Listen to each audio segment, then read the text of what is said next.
15절까지 말씀으로 진리의 성령님이 오십니다. 진리의 성령님이 오십니다. 이런 제목으로 말씀의 은혜를 나누고자 합니다. 죄인이 죄사함을 받고 하나님의 자녀가 되는 비결은 오직 한 가지입니다. 오직 한 가지. 그것은 하나님이 세상을 사랑하셔서 보내주신 독생자 예수 그리스도를 영접하고 그 이름을 믿는 것입니다. 죄인이 하나님의 자녀가 되는 방법은 이 방법밖에 없습니다. 그렇게 할 때 우리는 죄 사함을 받고 구원을 받습니다. 너무도 단순하게 보이는 이 과정이 아무나 할 수 있는 것이 절대 아닙니다.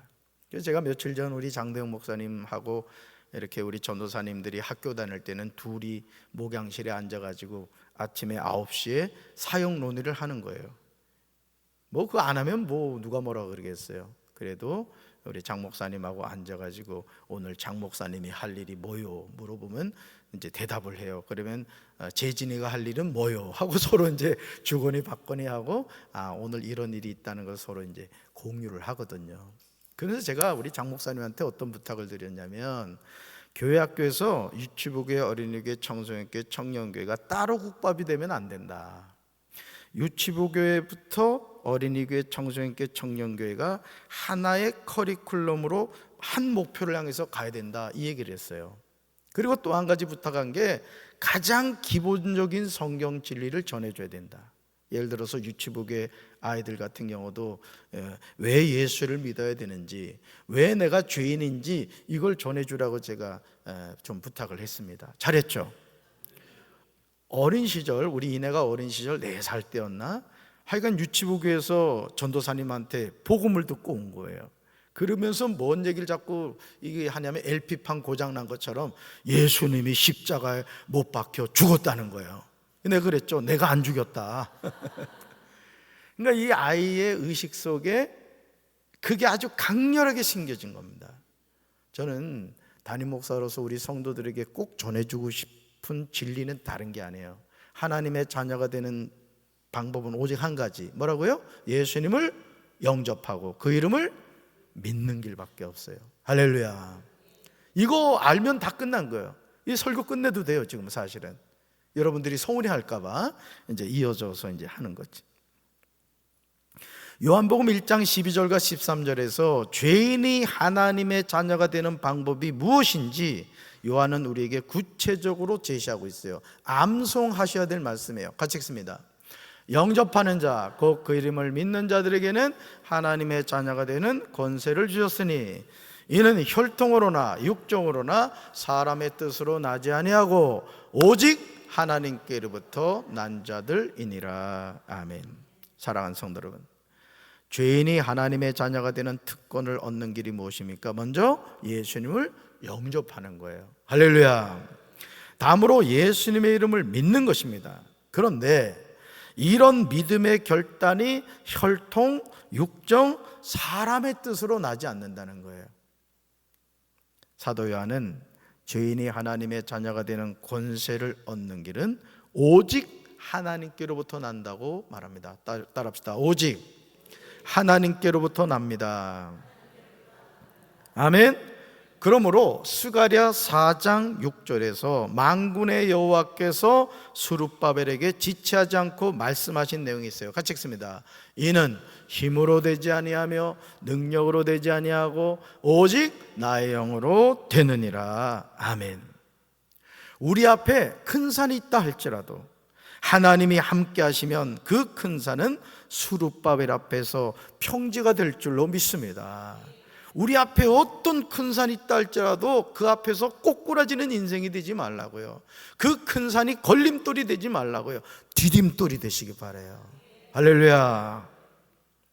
그러므로 성전을 재건하는 스룹바벨이 성전의 머릿돌을 내놓을 때 무리가 외치죠. 은총 은총이 그에게 있을지어다 하리라. 아멘.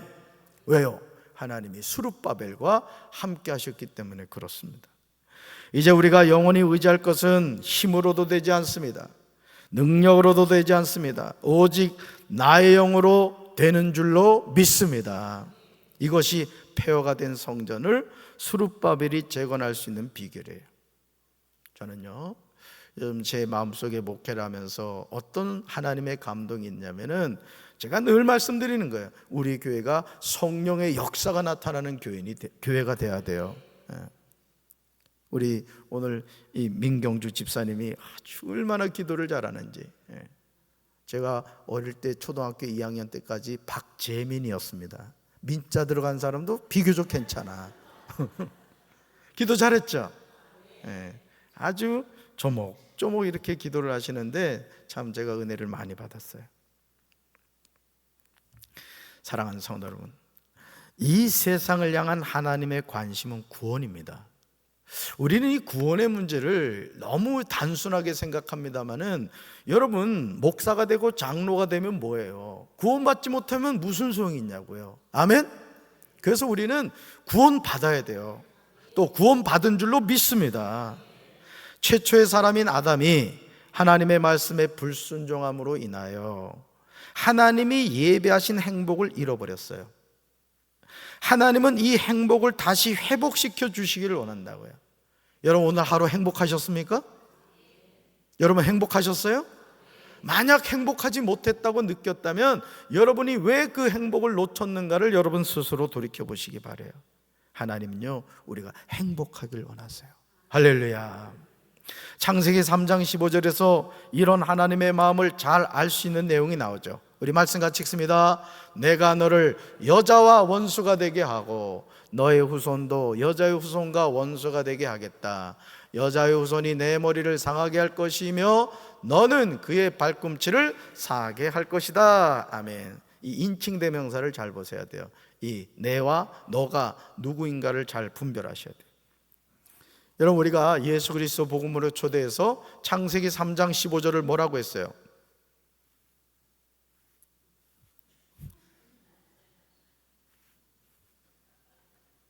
분명히 가르쳐 줬는데 원시 복음이라 했잖아요. 그죠?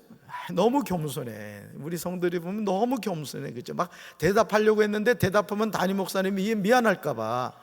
따라합시다. 원시 복음. 원시 복음. 그렇다고 원신의 복음이 아니라 처음 복음이라는 게 최초의 복음이란 뜻이에요. 여기서 여자의 후손은 말씀이 육신이 되어 이 세상에 오신 예수 그리스도입니다. 그러니까 창세기 3장 15절에서 여자의 후손이 누구다? 예수 그리스도라는 거예요. 여자의 후손이 옛뱀인 마귀의 머리를 상하게 하였습니다. 이것이 무엇을 의미합니까? 하나님의 아들이신 예수님이 옛뱀인 마귀의 머리를 깨뜨렸다는 뜻이에요. 여러분, 뱀 좋아하십니까? 저도 뱀 싫어해요. 한 번은 형하고 이렇게 뒷산에 올라갔는데 독사를 발견한 거예요. 독사를. 그래가지고 이제 형하고, 시골에서는 여러분 어린 애들이 돈 벌 길이 없어요. 그러면은 주로 이제 그 약초를 이렇게 그 인동꽃이요. 내가 그때 얘기했던 게 인동꽃이요. 왜 동네 형보다 먼저 따려고 하다가 발바닥에 나무가 박힌 적이 있었다 그러잖아. 남의 일이라고 전혀 기억을 못 하는구나. 그게 인동꽃이었거든요. 그거를 따서 말려서 팔면 그게 이제 돈이 됐고, 그리고 또 하나는 뭐냐면 이 뱀 장사가 있어요. 뱀 장사가. 그래서 독사를 발견한 적이 있어요. 독사를. 그래서 이제 형제가 이제 이 독사를 잡겠다고 이렇게 하는데, 형은 아래쪽에 있고 저보고 위에서 그 독사를 쫓으라는 거예요. 여러분, 뱀은요 위로 탁 올라옵니다. 형이 상당히 문제가 있는 거죠. 동생이 뱀에 물리면 어떡하냐고, 그것도 독사한테. 그 눈이 보통 크잖아요. 제가 겁이 많아요, 많아요. 무지하게 겁이 많지. 그래야지 이따만한 돌멩이를 굴려버렸네. 독사가 그냥 배가 터져가지고 형한테 무지하게 혼났어요. 그래서 제가 그때 알았죠. 형은 동생보다 독사를 더 사랑하는구나. 그래서 이제 그 배 터진 독사를 이렇게 지게작당기 해가지고 갔더니, 동네 어떤 아저씨가 머리를 딱 자르더니, 따라하지 말아요. 밑에다 자막 넣어야 돼. 방송실 자막 넣어야 돼. 따라하면 안 돼. 머리를 딱 자르더니 쫙 뺏겨가지고 그냥 드시더라고요. 그래가지고 저하고 형은 얼마나 안타까웠어요. 저게 얼마짜린데 하면서 혼자 이게 맛있게 드시더라고요. 여러분 뭔 얘기를 하려고 그러냐면 뱀은 머리가 깨지면 아무것도 아니다고요. 근데 여자의 후손이 뱀의 머리를 어떻게 했다? 상하게 해버렸다는 거죠. 이게 뭘 의미하느냐? 하나님의 아들이신 예수님이 옛뱀인 마귀의 먹이를 깨트려 버렸다는 거예요. 그러므로 요한복음 16장 33절에서 영적으로 아주 중요한 사실을 알려줍니다. 따라합시다. 하나님의 자녀는 마귀와 이긴 싸움을 하고 있습니다. 왜요? 창세기 3장 15절 원시복음에서 여자의 후손이 뱀의 머리를 박살냈다 이거예요. 그러니까 여러분이 마귀를 두려워할 필요가 있어요, 없어요? 두려워할 필요가 없는 거지. 여러분, 뱀은 머리가 깨져버리면 아무리 꼬리 꿈틀거려도 이미 그건 끝난 거란 말이죠. 그러니까 마귀가 그런 존재라는 거죠. 우리 말씀 같이 읽습니다. 우리말 번역이에요. 내가 너희에게 이런 것들을 말하는 것은 너희가 내 안에서 평안을 누리게 하려는 것이다. 너희가 이 세상에서는 고난을 당할 것이다. 그러나 담대하라. 내가 세상을 이미 이겼다. 여러분, 이기게 될 것이다? 이겼다는 건 뭐예요? 완료란 말이에요. 그러니까 예수님이 십자가에서 다 이루었다, 구원을 완성하신 것처럼 마귀와의 싸움에서 예수님이 이겼다는 거예요. 할렐루야. 예수님이 제자들에게 주시기 원하는 것은 평안입니다. 평안. 하나님은 우리에게 샬롬을 주시길 원하세요. 샬롬이 평화잖아요. 그럼에도 우리는 세상에서 환난을 당합니다. 이 세상에서 환난이 없는 인생은 없습니다. 그러나 우리가 환난을 두려워하지 않는 이유가 있어요. 그것은 예수님이 십자가에서 세상을 이기셨기 때문이에요. 그러니까 우리가 예수님을 바라볼 때 나는 약하고 나는 부족하고 나는 모질이지만 그 예수 이름으로 우리는 항상 뭐한다? 승리한다 이거예요. 왜? 누가 이겼기 때문에? 예수님이 이기셨기 때문에. 할렐루야.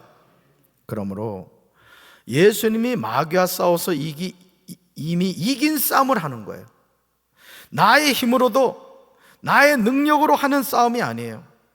오직 나의 영으로 된다는 말씀처럼 성령님을 의지할 때 성령님이 우리에게 권능을 주시고 싸움에서 승리하는 거예요.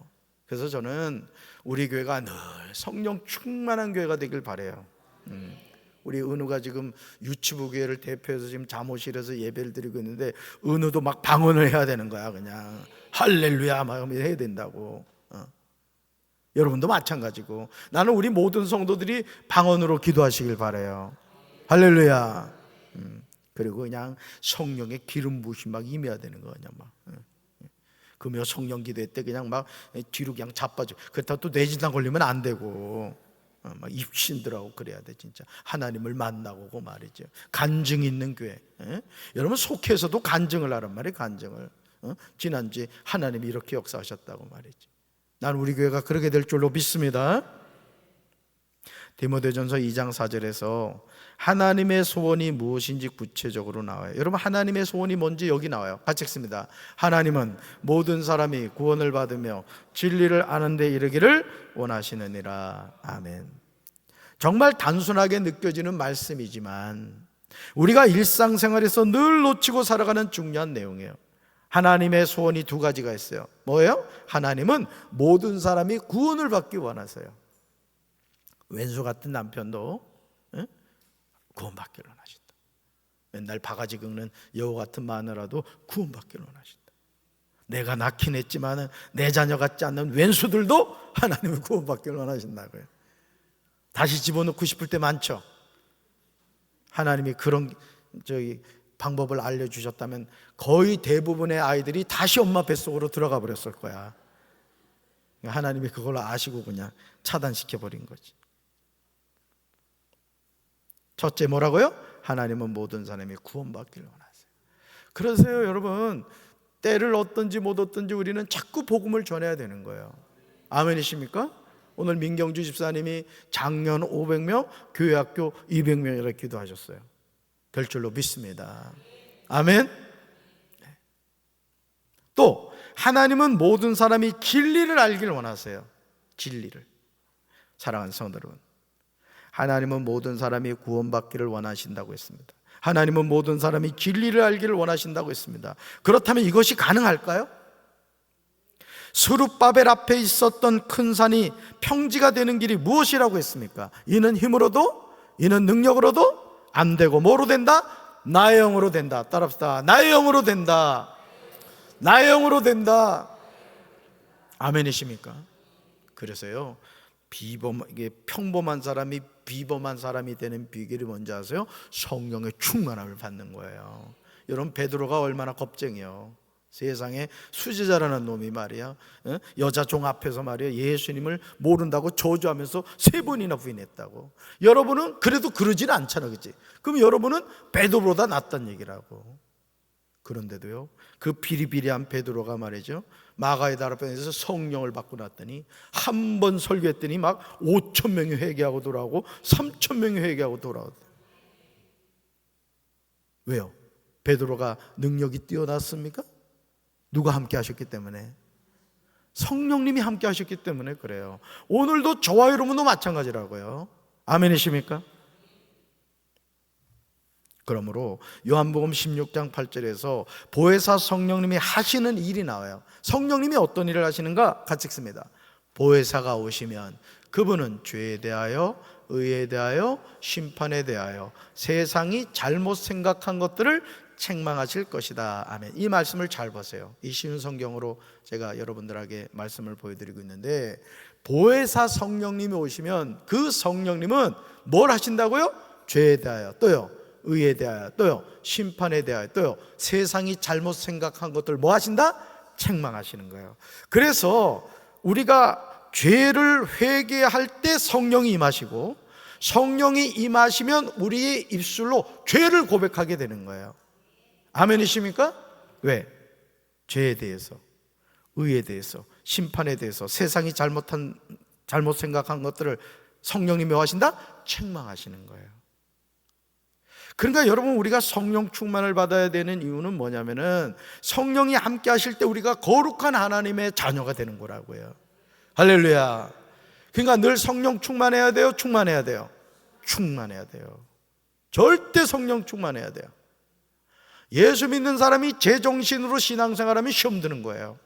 그러나 성령의 충만함을 받아서 신앙생활하면요, 막 기쁘고 감사한 거예요. 막 내가 매일 기쁘게 순례의 길 행하면 주의 팔이 나를 안보하시며 성령이 계시네. 막 찬양을 해도 막 기쁘다고. 뭐냐, 개인 막 레이저 쏘면서 찬양 안 한다고.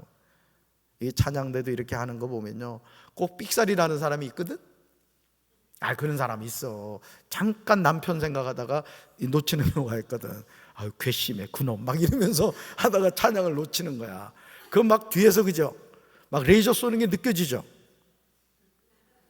그래서 보니까 앞자리에 앉는 분들은 보니까 뒷머리가 많이 없어. 막 레이저 쏴가지고 그런 것 같아. 근데 여러분, 우리가 어떤 하나님의 일을 할 때 실수할 수 있죠. 성령이 함께 하시면요, 실수하는 것도 이쁘게 보이는 거예요. 아멘이십니까? 나는 우리 성도들 그렇게 되기를 주님의 이름으로 축원합니다. 주님의 이름으로 축원합니다. 우리가 사는 이 세상에요, 보혜사가 2번 오셨어요. 보혜사가. 첫 번째 보혜사가 누구냐? 따라합시다. 예수 그리스도. 첫 번째 보혜사가 누구라고요? 예수 그리스도예요. 2번째 보혜사는 누굴까요? 성령님이세요. 성령님. 여러분, 보혜사란 성삼위 중에 하나인 하나님의 영을 이루는 말이에요. 기독교 신자의 영적 생활의 근본적인 힘이 되는 본체이십니다. 보혜사란 한자를 보시면 3가지 의미가 있어요. 이걸 좀 띄워줄 걸 그랬네. 보혜사라는 한자를 보면 3가지 의미가 있는데, 이 보는 따라합시다. 지킬 보. 그래서 보혜사 할 때 보자가 지킬 보인데, 지키다, 편안하게 하다, 돕다, 이런 뜻이 있어요. 그 다음에 해가 있어요. 해. 따라합시다. 은혜해. 보는 뭐고요? 지킬보. 해는요, 은혜해란 말이에요. 은혜를 베풀다, 사랑하다는 뜻이 있어요. 사는 뭐냐? 따라합시다. 스승사. 자, 보는 뭐고요? 지킬보. 해는 은혜해. 사는 스승사. 그러니까 보혜사라는 역할을 이 한자 3 단어로 딱 표현한 거예요. 그래서 스승사는 스승, 전문적인 기회를 닦는 사람, 스승으로 삼다는 뜻이 있어요. 그러므로 보혜사 성령님은 우리를 뭐 해주시고 지켜주시고 또 은혜를 주시고 또 가르쳐 주시는 거예요. 성령님이 함께 하시는 일은 죄에 대하여, 의에 대하여, 심판에 대하여 세상이 잘못 생각한 것들을 책망하신다는 거죠. 그래서 거룩한 영이신 성령이 임하게 되면 죄인들은 자신의 죄를 통회하고 자복하게 되는 거예요. 그러니까 여러분, 평양 대부흥을 얘기를 많이 합니다만은 사실은 그 평양 대부흥의 원조가 어디냐면 원산입니다. 원산에서 하디 선교사가 자신의 교만함을 회개를 했어요. 왜냐하면 여러분, 지금이야 우리나라가 그래도 G10에 들어가고 그런다고 합니다만은, 우리가 OECD에 들어갔다고 합니다만은, 여러분 그 하디 선교사가 왔을 때만 해도 우리나라가 진짜 찌질해지게 가난했다고요. 그러니까 이 하디 선교사 마음속에 어떤 마음이 있었냐면 조선 사람을 아주 우습게 본 거야. 짜리몽땅하고 말이지, 무식하고 이렇게 본 거지. 여러분, 선교사가 내가 선교해야 될 사람을, 요즘 아이들의 말, 이게 제가 평소 쓰는 말이 아니에요, 오해하지 말아요, 개무시하면 은혜가 되겠어요? 하나님이 역사하겠어요? 그러니까 선교가 되질 않는 거예요. 근데 기도를 하는 가운데 성령님이 그 죄를 깨닫게 한 거예요. 그래서 하디 선교사가 자신의 죄를 고백합니다. 제가 사실은 선교사로 와가지고 조선 사람들을 우습게 알고 그랬다는 거죠. 그러면서 그 회개 역사가 결국은 불씨가 돼가지고 그게 평양 대붕해로 간 거예요. 원조는 감리교라고요. 원조는. 이러면 아멘을 해야지. 아멘? 근데 대부분은 평양 대붕해 그것만 얘기하거든요. 근데 그 시발점이 뭐다? 하디 선교사가 원산에서 회개함으로 그 불씨가 시작이 됐다는 거죠. 요한복음 16장 9절에서요 죄에 대하여, 10절로 가보면요 의에 대하여, 11절에서 심판에 대하여서 요한은 구체적으로 설명하고 있어요. 한번 9절 볼까요? 여러분 성경 9절 보세요. 9절, 죄에 대하여 한 것은 뭐라고요? 사람들이 누굴 믿지 않았기 때문이에요. 예수님을 믿지 않았기 때문에. 자, 10절로 가서 의에 대하여 한 것은 뭐예요? 예수님이 아버지께로 가므로 제자들이 다시는 나를 볼 수 없기 때문이에요. 자, 11절로 가서 심판에 대하여 한 것은 뭐예요? 이 세상 임금인 사탄이 이미 심판을 받았기 때문입니다. 요한복음 16장에서 예수님은 성령의 일에 관하여 말씀하고 계세요.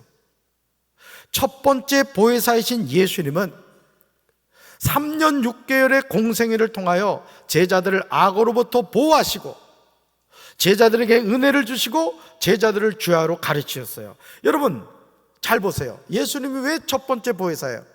예수님이 제자들을 뭐 했어요? 보호할 보자, 보호해 주셨잖아요. 해는요, 제자에게 은혜 주셨잖아요. 사가 뭐라 그랬어요? 스승사자. 계속 가르치셨잖아요. 말씀을.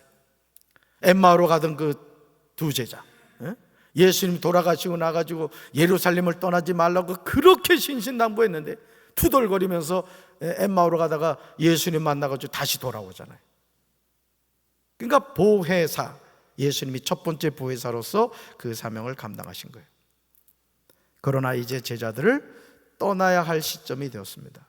요한복음 16장 5절에서 예수님은 이렇게 말씀하시죠. 나는 지금 나를 보내신 분에게로 간다, 이렇게 말했어요. 나는 지금 나를 보내신 분 누구예요? 성부 하나님, 하나님께로 간다는 거예요. 그런데 너희 가운데서 아무도 나더러 어디로 가느냐 묻는 사람이 없다는 거예요. 아마 제자들에게는 예수님이 하시는 말씀이 큰 충격이었을 것입니다. 예루살렘에 올라가면 예수님이 이스라엘의 메시아고 왕이 되시고 제사장이 되셔야 합니다. 그래야 제자들도 그동안 예수님을 따라다니느라고 고생한 것에 보상을 받을 것이 아니겠어요? 제자들의 이런 마음을 잘 알고 있는 내용이요, 마가복음 10장 37절에 나옵니다. 세베대의 두 아들인 야고보와 요한이 예수님에게 구한 내용이에요. 말씀 같이 읽습니다. 여짜오되 주의 영광 중에서 우리를 하나는 주의 우편에 하나는 좌편에 앉게 하여 주옵소서. 아멘.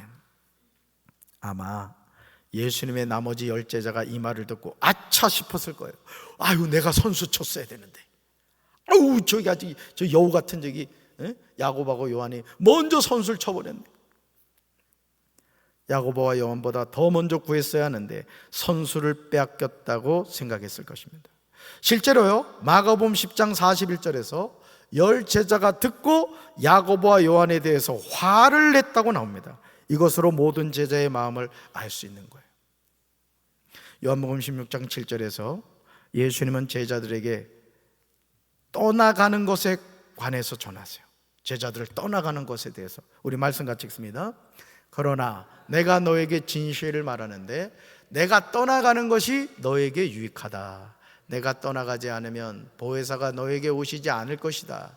그러나 내가 가면 보혜사를 너에게 보내주겠다. 아멘. 지금 예수님은 제자들에게 진실을 말씀하십니다. 그것은 예수님이 제자들을 떠나가는 것이 뭐하다? 유익하다는 거예요.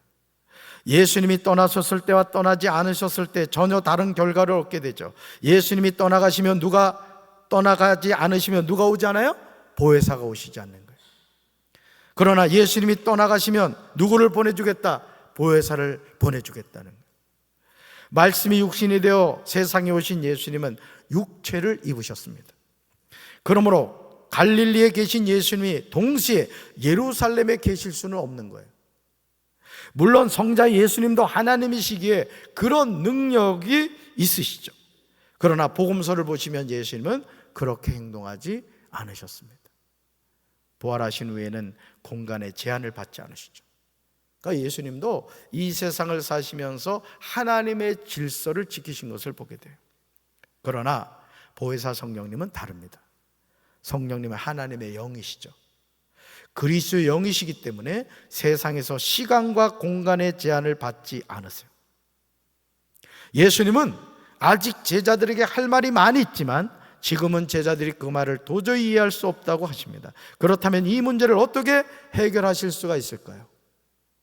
요한복음 16장 13절에서 예수님은 진리의 성령이 오시면 하는 일을 전해요. 성령님이 어떤 일을 하시는가? 우리 말씀 같이 읽습니다. 그러나 그분 곧 진리의 영이 오시면 그가 너희를 모든 진리 가운데로 인도하실 것이다. 그는 자기 마음대로 말씀하지 않으시고 듣는 것만 일러주실 것이요 앞으로 올 일들을 너에게 알려주실 것이다. 아멘. 보세요, 파란 것이. 그러나 그분 곧 진리의 영이 오시면, 이분이 누구예요? 보혜사란 말이에요. 두 번째 보혜사라고요. 그죠? 그가 너희를 모든 진리 가운데로 인도한다는 거예요. 그러니까 보혜사 성령님은 우리를 어디로 인도하신다? 진리 가운데로 인도하세요. 그런데 보세요, 세 번째 줄, 그는 자기 마음대로 말씀하지 않으세요. 첫 번째 보혜사이신 예수님도 그러셨거든요. 예수님도 막 말씀하신 게 아니에요. 구약 39권의 말씀, 자기에 관하여 예언된 말씀을 제자들에게 인용하면서 풀어서 설명해 주셨어요. 그래서 제가 언젠가 말씀을 드렸지만은 여러분, 이 탤런트나 배우들이 가끔 애드립을 해서 히트 치는 경우가 있어요. 그런데 여러분, 그거는 어쩌다 그러는 거지. 예를 들어서 작가가 대본을 써놨는데 이 배우가 대본대로 하지 않고 지 맘대로 하면 어떻게 돼요? 바로 잘리는 거예요. 그러니까 예수님도 공생의 삶을 사시면서 성경을 보시면은 말씀대로 하신 거예요. 이 세 번째 줄, 자기 마음대로 말씀하지 않으셨다고요. 그런데 두 번째 보혜사신 성령님도 같게 하셨다는 것이죠. 여러분, 진리의 영이신 보혜사 성령님은 우리를 모든 진리 가운데로 인도하세요. 그래서 저와 여러분은 항상 성령을 받아야 돼요. 성령 충만해야 돼요. 마귀의 미혹에 받지 않으려면 늘 성령 충만해야 영적 분별력을 가지는 거예요. 할렐루야. 성령님은요, 자기 마음대로 말씀하지 않아요. 그래서 성령이 함께 하시는 사람은 이 입술을 막 놀리지 않아요. 해야 할 말이 무엇이고 하지 말아야 될 말이 무엇인가를 분별하죠. 여러분, 예를 들어서 여러분 마음속에 막 남편을 욕하고 싶어요. 막 그런 감동이 왔어요. 그럴 때 많죠. 그 감동을 성령님이 주실까요? 마귀가 주실까요? 에? 어떻게 그리 잘 알아? 근데 성령님의 이끌림을 받고 싶어요? 마귀 오빠의 말을 듣고 싶어요? 네, 대답은 그렇게 하지만 마귀의 이끌림을 받아서 거시기 하죠. 그래서 거시기에서 거시기하고 거시기에서 거시기 돼요. 또 아버지 하나님께 듣는 것만 일러주십니다. 그러니까 성령님은 하나님의 말씀을 우리에게 전해주는 메신저 역할을 하시는 거예요. 막 창작해서 얘기하지 않으세요. 하나님의 영이시기 때문에, 하나님의 마음과 생각을 아시는 분이 누구다? 성령님이시기 때문에 그래요. 할렐루야.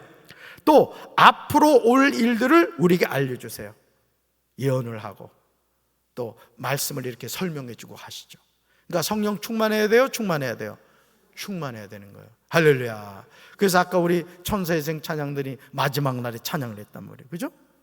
왜 그런 현상이 나요? 마지막 날에 누가 임하시면? 성령이 임하시면. 할렐루야. 우리 사랑하는 성도들에게 그런 은혜가 함께하기를 주님의 이름으로 축원합니다. 그러므로 진리의 영이신 성령님이 함께 하시면 우리는 평안해요. 또 미래의 일에 관하여 두려워하지 않아요. 아멘이십니까? 또 진리의 영은 우리와 늘 함께 하세요. 보혜사가 뭐라겠어요?